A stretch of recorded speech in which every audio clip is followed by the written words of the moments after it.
Kontraksi ekonomi terbukti sudah 4 kuartal minus. Maka efek bulan Juli lockdown PPKM Jawa Bali di mana 70% peredaran uang nasional ada di sana untuk menahan laju pemaparan dibatasi gerakannya. Hal ini secara ekonomi pasti akan berpengaruh besar ke arah negatif lagi. Kita semua tahu strategi ekonomi tidak tumbuh baik selama ini. Pandemi gelombang pertama membuat minus 4 kuartal. Lalu pandemi gelombang kedua sedang kita bersama perangi saat ini. Entah apa yang terjadi dalam 2 kuartal ekonomi ke depan sisa tahun 2021 ini. Namun pemerintah tetap optimis bisa membuat ekonomi naik. Bahkan kalau tidak percaya akan dipanggil Pak Luhut. Sehubungan dengan yang tidak percaya akan mendapatkan penjelasan Pak Luhut, maka saya mengacungkan tangan tinggi-tinggi dan berkata dengan keras, Saya Pak, yuk ngobrol Pak, bagaimana strateginya dan akan lakukan apa Pak agar ekonomi tumbuh. Kalau ternyata jawabannya dengan investor asing masuk, itu bukan jawaban yang bikin kami semangat Pak, yang lain dong. Kalau dengan pinjaman hutang, itu juga bukan sesuatu yang baru. 7 tahun ini hutang naik jadi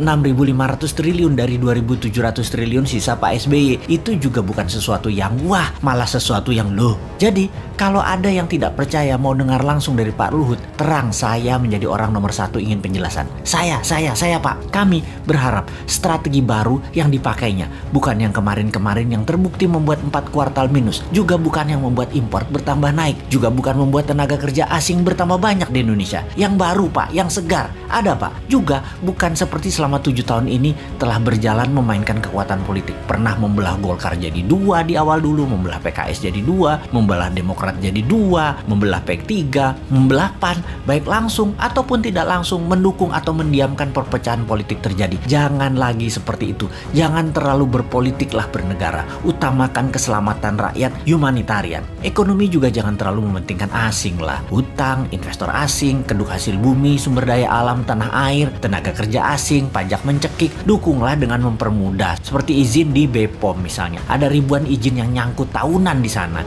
Juga berpihaklah dengan regulasi digital yang terbuka dan luas agar muncul startup unicorn atau dekakorn yang sampai saat ini nggak tumbuh-tumbuh lagi. Yang ada 5 unicorn itu juga produk sebelum 2014 kebanyakan. Bukan kebijakan selama 7 tahun berkuasa. Kalian belum membantu digital anak bangsa satu pun jadi unicorn karena kebijakan kalian. Mana janjinya? Ini hanya sedikit janji kampanye yang dipertanyakan generasi muda. Lalu ada mini lockdown Jawa Bali Juli ini. Akibatnya pasti melambat lagi 2 kuartal ke depan. Bisa minus lagi.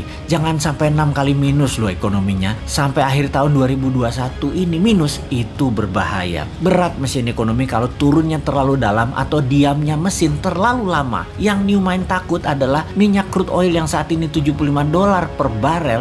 Akhir tahun ini mendekati $100 per barel. Mati kita. Sudah dolar kurang jumlahnya di tanah air. Dagang pakai yuan. Sementara Amerika dan dunia Arab tetap petrodolar. Beri petrol ya pakai dolar. Lah kalau rupiah jadi 17.000 terhadap dolar karena perlu dolar dan dolar langka, nggak ada dolar masuk karena yuan yang masuk. Beli minyak 800.000 barel per hari pakai apa bayarnya? Apa mau Saudi dibayar pakai yuan? Ya enggak lah. Yuan belum multi currency. Baru 1,7% transaksi dunia yang pakai yuan. Cukup nekat sih analisa meyuankan transaksi dan tergantung satu negara Tiongkok mitra dagangnya, padahal Tiongkok bukan penyedia semua macam-macam kebutuhan, terutama kebutuhan energi. Cina nggak punya energi, Cina aja import. Berat nih kalau crude oil mendekati $100 per barelnya di akhir tahun 2021 ini. Di sisi lain, COVID mudah-mudahan melandai sejak akhir Juli ini. Semangat vaksin kita dukung kok bos.